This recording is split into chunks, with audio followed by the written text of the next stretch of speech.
In the bustling suburb of Seattle, Washington, on October 28, 1955, William Henry Gates III was born into a family that valued education, ambition, and community service. His father, William H. Gates Sr., was a prominent attorney, and his mother, Mary Maxwell Gates, was a schoolteacher and later a businesswoman involved in various civic organizations. From an early age, young Bill, as he would come to be known, displayed an insatiable curiosity and a competitive streak that set him apart from his peers. Raised alongside two sisters, Christy and Libby, Bill grew up in a nurturing environment where intellectual pursuits were encouraged. His parents enrolled him in the prestigious Lakeside School, a private preparatory institution, where his life would take a pivotal turn. It was at Lakeside in the late 1960s that Bill first encountered computers. The school had acquired a teletype terminal connected to a General Electric mainframe, a rarity at the time when personal computing was still a distant dream. Bill, then just 13, became obsessed with programming. He spent countless hours in the computer room, often skipping classes or staying late into the night. It was here that he met Paul Allen, a fellow student 2 years his senior, who shared his passion for technology. Together, they formed a bond that would shape the future of computing. Bill's early experiments included writing a tic-tac-toe program in BASIC, allowing users to play against the computer, a simple yet groundbreaking feat for a teenager. Bill's entrepreneurial spirit emerged early. In 1972, at age 17, he and Paul founded TrafO a company that developed a computerized system to analyze traffic data from roadside counters. Using an Intel 8008 processor, they built a device that processed raw data into reports for traffic engineers. Though the venture earned them about $20,000, it was more valuable as a learning experience, teaching Bill about business operations, hardware, and software integration. This period also honed his negotiation skills. He once convinced a school to excuse him from classes to work on independent projects. After graduating from Lakeside in 1973 with near-perfect SAT scores, Bill enrolled at Harvard University, intending to follow in his father's footsteps and study law. However, his heart was elsewhere. At Harvard, he spent more time in the computer center than in lectures, diving into advanced topics like algorithms and operating systems. Paul Allen, who had dropped out of Washington State University, moved to Boston to be near Bill, and the duo continued brainstorming ideas.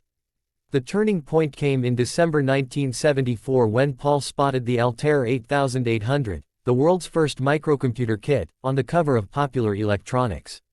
Recognizing the potential, they contacted Micro Instrumentation and Telemetry Systems (MITS), the Altair's manufacturer, claiming they had developed a basic interpreter for the machine, even though they hadn't written a single line of code yet.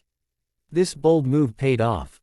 Bill dropped out of Harvard in 1975, and together with Paul, they relocated to Albuquerque, New Mexico, to work with MITS.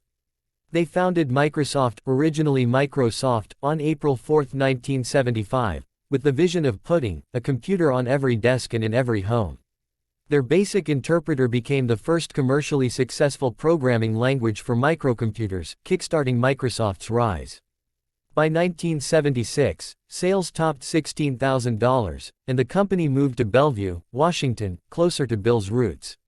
The 1980s marked Microsoft's explosive growth, largely due to a fateful partnership with IBM.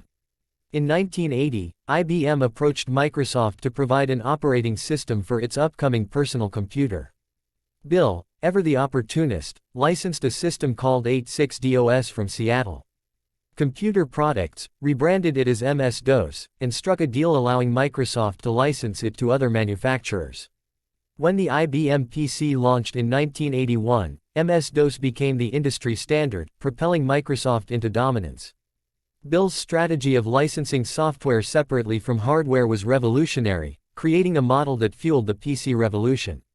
As CEO, Bill was known for his intense work ethic and demanding management style. He micromanaged projects, often sending late-night emails with pointed feedback. Employees dubbed these Billograms. Under his leadership, Microsoft launched iconic products like Windows in 1985, which introduced a graphical user interface to the masses, competing with Apple's Macintosh. By the late 1980s, Microsoft Office Suite, Word, Excel, and PowerPoint became essential tools for businesses worldwide. The company's IPO in 1986 made Bill a billionaire at age 31, with shares soaring. Personal life intertwined with professional triumphs. In 1987, Bill met Melinda French, a product manager at Microsoft, during a company event. They married on January 1, 1994, in Hawaii, in a lavish ceremony. The couple had 3 children: Jennifer, born 1996, Rory, 1999, and Phoebe, 2002. Melinda would later become a key partner in Bill's philanthropic endeavors. However, Bill's relentless focus on work strained relationships. He was known to prioritize Microsoft over personal time, a trait he later reflected on with some regret. The 1990s brought both zeniths and challenges. Microsoft's market share exploded, but antitrust scrutiny followed. In 1998, the U.S. Department of Justice sued Microsoft for monopolistic practices, alleging it bundled Internet Explorer with Windows to stifle competition from Netscape. Bill testified in the trial, facing intense grilling. The case dragged on until 2001, resulting in a settlement that avoided a breakup but imposed restrictions. Despite this, Bill stepped down as CEO in 2000, appointing Steve Ballmer, while remaining chairman and chief software architect. Shifting gears, Bill turned to philanthropy. In 2000, he and Melinda established the Bill and Melinda Gates Foundation, merging earlier family foundations. With an initial endowment of billions, it focused on global health, education, and poverty alleviation. Bill's data-driven approach, applying business acumen to social issues, led to initiatives like vaccinating millions against diseases in developing countries. By 2008, he transitioned to full-time philanthropy, resigning from day-to-day Microsoft roles, though he stayed on as chairman until 2014 and advisor until 2020. The foundation's impact has been profound. It pledged over $50 billion by the mid-2020s, funding research for HIV, malaria, and tuberculosis. During the COVID-19 pandemic, starting in 2020, the Gates Foundation committed billions to vaccine development and distribution through COVAX, accelerating global access. Bill became a vocal advocate for pandemic preparedness, drawing from his 2015 TED Talk warning of infectious disease threats. His book, How to Avoid a Climate Disaster, 2021, shifted focus to climate change, investing in clean energy via breakthrough energy ventures. Personal milestones included his divorce from Melinda in 2021 after 27 years, announced amicably but amid reports of workplace issues. Bill admitted to an affair from 2000 in subsequent interviews, emphasizing personal growth. Post-divorce, he continued philanthropy, donating $20 billion to the foundation in 2022 to boost its annual spending. In the 2020s, Bill's influence extended to biotechnology and agriculture. Through the foundation, he supported genetically modified crops to combat food insecurity in Africa and Asia. His investments in nuclear energy, like TerraPower, aimed at sustainable power. By 2026, TerraPower's Natrium reactor project was advancing, promising safer, cheaper nuclear options. Bill's legacy is multifaceted. As a tech pioneer, he democratized computing, creating tools that transformed industries and daily life. Microsoft's market cap exceeded $3 trillion by 2026, a testament to his vision. Yet, critics point to aggressive business tactics and wealth concentration. Philanthropically, he's saved millions of lives. Estimates suggest over 122 million children vaccinated through Gavi, the Vaccine Alliance, co-founded by the Gates. Reflecting in his 2022 book, How to Prevent the Next Pandemic, Bill emphasized learning from crises. At 70 in 2025, he remained active, blogging on Gates Notes about books, innovations, and global challenges. His story is one of relentless innovation, from a curious boy tinkering with code to a global influencer tackling humanity's biggest problems. Bill Gates' journey inspires aspiring entrepreneurs. Start small, think big, and give back. His mantra, success is a lousy teacher. It seduces smart people into thinking they can't lose, underscores humility amid triumphs. From Traf-O-Data's modest beginnings to Microsoft's empire and the Foundation's world-changing work, Bill's narrative weaves technology, business, and altruism into a tapestry of impact. Word count: 1,248. Note: aiming close to 1500, expanded narrative for depth.